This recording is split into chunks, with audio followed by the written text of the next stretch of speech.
Anak, malapit na Valentine's, wala ka pa rin jowa? Anong wala? Papunta na dito yung manliligaw ko, Nay. Talaga ba?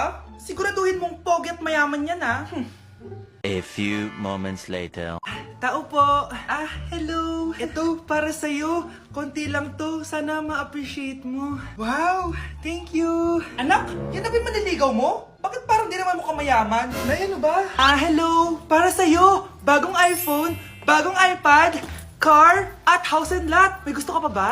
Ayan yung gusto ko. Yung mayaman. Yung ibibigay lahat ng gusto namin. Hindi ko man mabibigay lahat sa'yo, pero mamahalin kita ng tunay. Nagmamahalan nga kayo. Gutom naman. Ako piliin mo. Ibibigay ko sa'yo lahat. Anak, ayusin mo yung pagpili mo. Ikaw yung napili ko. Sabi na ako pipiliin mo. Ang napili kong i-busted. Ikaw yung gusto kong makasama. Na-appreciate ko lahat ng binigay mo sa akin. Ang bobo mo talaga, anak! Boss, pinapatawag ka na ng daddy mo sa mansyon. Sige, pupunta na ako. Hindi pala siya gold digger. Sasama kita. So, mayaman ka talaga? Yun naman pala. Sama din ako sa mansyon mo. Hindi pwede, Nay. Bawal sumama ang mga gold digger. Tara na, babe. Una na po kami.